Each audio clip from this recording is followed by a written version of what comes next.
What's up YouTube? Back with the same video I recorded not too long ago.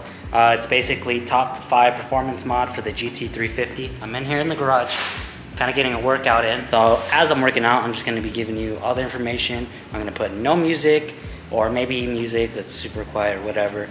I'm going to put all the numbers on the screen. So basically just going to be go over my top 5 performance mods, how much horsepower you get from them, and how much each one costs progressively.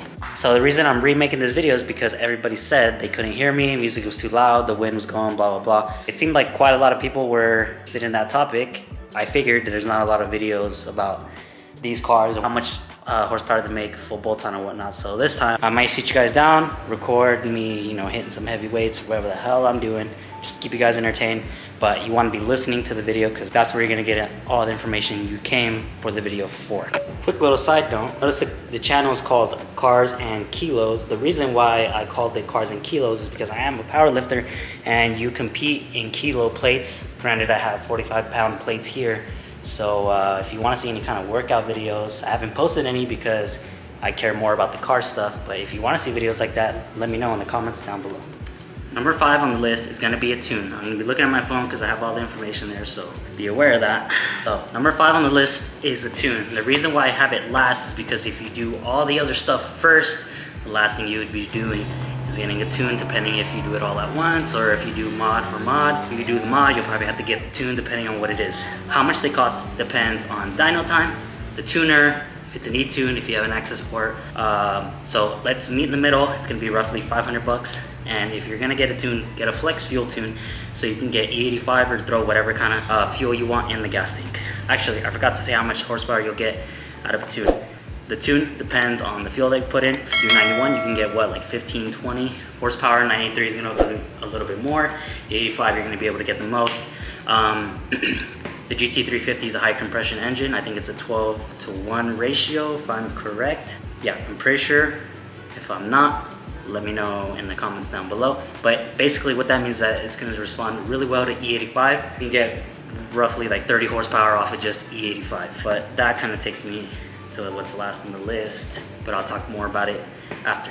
Number 4 is gonna be a full exhaust. So that means long tube headers, X-pipe, off-road preferably, if you want to get the most power. Off of long tube headers, you're gonna get roughly 10 to 15 horsepower. X-pipe, you're gonna get another 10 horsepower, so put that together, it's gonna be about 25. If you want to maximize those horsepower gains, obviously you're gonna pair it with a tune. If you chose to go at shorty headers, I didn't do much research on how much you're gonna get out of shorty headers, but you can expect to get a little bit more torque than horsepower out of that. But if you're racing, you definitely want to get add the most horsepower you can. Same thing with the X-pipe. You can choose to get an H-pipe and get a little bit more torque, maybe sacrifice a little bit of horsepower gains. Steeda posted a great video of their H-pipe. It showed that they didn't really lose any horsepower gains. They gained a little bit. I think it was like 2 or 3 horsepower, but gained like about 10 pound-feet of torque. So that kind of busts the myth of H-pipes robbing you some high-end and replacing it with some low-end torque. So the price for the full exhaust is gonna run you about $3,000 if you get American Racing headers, and the X-pipe is gonna be about $3,000, so just be aware of that. Number 3, cold air intake. A cold air intake is gonna cost about $500. I recommend a JLT because you have to tune the car in order to get, or basically in order to run the cold air intake from JLT, you need a tune. So if you wanna maximize the power gains, highly suggest you get intake that requires a tune. So you basically, like I said, maximize that. You're not gonna get a lot of horsepower out of cold air intake, maybe 5 to 10 peak horsepower, 10 if you're really lucky and if you pair that with the tune. But the benefit of that is that you get 5 to 10 horsepower throughout the whole entire curve of the power band. And that's where you really want it. If you just get like 5-10 horsepower at the very peak, you're gonna have that extra power for like a split second. I don't know if you're gonna win any races off that. You want it throughout the entire curve. If you search GT350 Palm Beach Dyno, they have a great video representing a JLT intake specifically with 91. Actually, they do 91 no intake and then 91 the intake, I believe, and then 93 and then E85, and then roughly off of those, just the E85 and cold air intake, you're close to 500 horsepower and about 405 pound-feet of torque, if I'm correct on that. I'll put the link down in the description. so you guys can check that video out. Number 2 on the list is gonna be cams. So we haven't seen a lot of videos showing, actually there is no video showing how much cams is gonna get you. There's one website that does sell them. You can get a cross plane crank or a flat plane crank. It's about $2,000 on the website that I found. They do have a dynograph of before and after the cams. It gained about 30 horsepower if I remember correctly.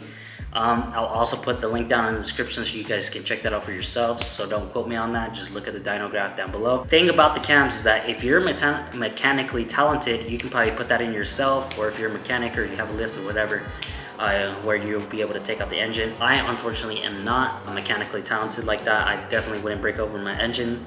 So I would be expecting to pay $1,000, maybe $1,500 worth of labor. The cams themselves is about $2,000. That does not include any kind of supporting mods, any safety mods if those are necessary or whatnot, and I don't know if those are, because you know, we haven't seen anything like that. Last on this list is going to be E85. I kind of touched on that with the tune part. So like I said, if you're going to get a tune, make sure it's flex fuel, so you can put whatever kind of fuel in there and the car knows what to do and it can run it. E85 is going to give you quite a bit of torque.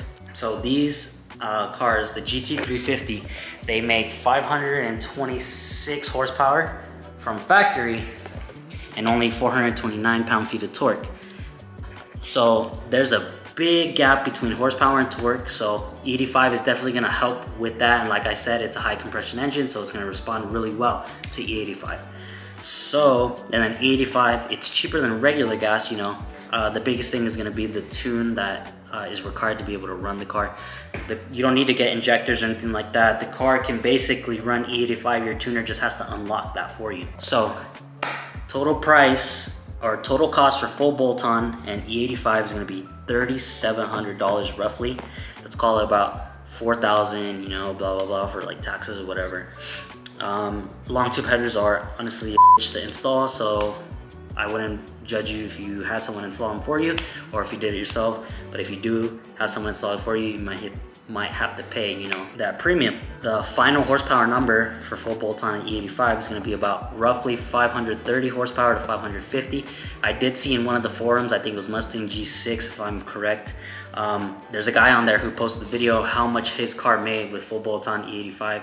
Basically cold air intake, long tube headers, and an X-pipe on E85. It made about 550 horsepower if I remember that correctly.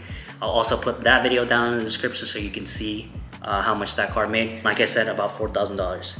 Now let's do full bolt-on, E85, and cams. So that, like the car I just mentioned before that made about 550 full bolt-on with the E85, if that car hypothetically added cams, it could potentially make 580 to about 600 wheel horsepower.